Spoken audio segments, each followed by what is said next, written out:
Ode to the record collection. It is quite the inconvenient hobby. Instead of rare stamps or regal spoons arranged neatly in a book or on a wall, I've chosen the one that takes up roughly a third of the room, twice my total weight, and half of each week's paycheck. The hissing of dusty reclaimed records makes Simon and Garfunkel sound as if they're whispering through a pit of snakes on parsley, sage, rosemary, and thyme. Carole King was left out a little too long in the heat. At the garage sale I found her, warped and unplayable. She's now neighbors with Joni Mitchell. Just as Billy Joel begins his lonely whistle on The Stranger, an errant groove, cut by a young boy who heard the same song for the first time in 1977, makes the line repeat endlessly, until I get up with a sigh and nudge it on. I wouldn't part with any of it. Every drop of the needle, every flip of the disc, every pop of surface noise, facets of a perfectly inconvenient hobby. So tonight I'll pull one of the many ink black LPs from its time-yellowed paper sleeve, place the needle to the outer groove, and become wrapped in the stereo warmth.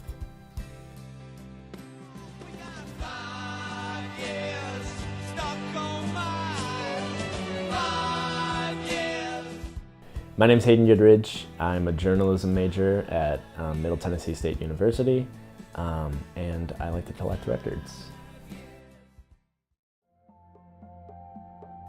I remember my love of music kind of came with me getting into records.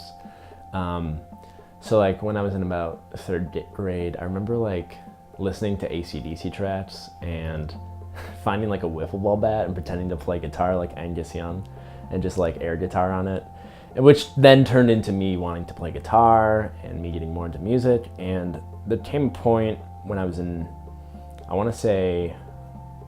I think freshman year in high school, I was digging around in the garage in my house, and I found all these old vinyl records that my dad had and he had collected when he was in the 80s. And I was really interested in them, but I had no way of playing them. So I would just admire them and look at them, and I was hey, when Christmas rolled around, I was I really I don't know, I'd like to get a record player so I could play some of these. And that just kind of kicked everything off. Over, I'd say, 5 or 6 years of collecting records. I've spent a decent amount of money on it, more than I'd like to admit.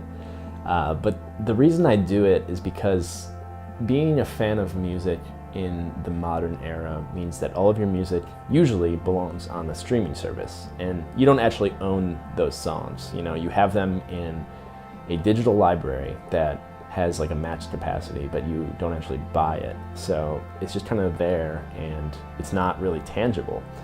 So the reason I like getting records, on the other hand, is because while I don't necessarily need them in order to enjoy music like people did in the 60s and 70s, it's so cool for me to be able to see my musical interest laid out in front of me in my collection in a tangible medium. And I just love the way that the artwork, you can see it, it shows, and companies now are trying to market to people in an era where records aren't the only medium of music used. Julian Baker is a musician. I think she's from Memphis, and she went to the college that I go to at MTSU, and I got to see her at Marathon Music Works, and I bought her record when I went, and it's just really cool looking, and I just love looking at it because it's super pretty. It's as pretty as her voice.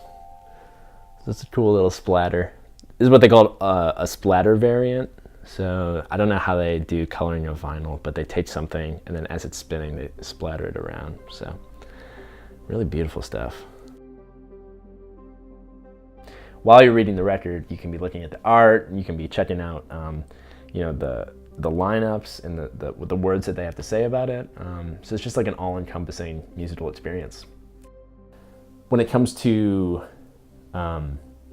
shopping for records, there's a big difference, in my opinion, between going to Urban Outfitters and flipping through all the brand new records that are coming out and going to an old used record shop. There's a couple places that I have that I love going to In Murfreesboro, there's Waxface Records, which is like one guy that curates the collection that comes in. So he just orders records that he thinks that people would like and gets feedback from the community.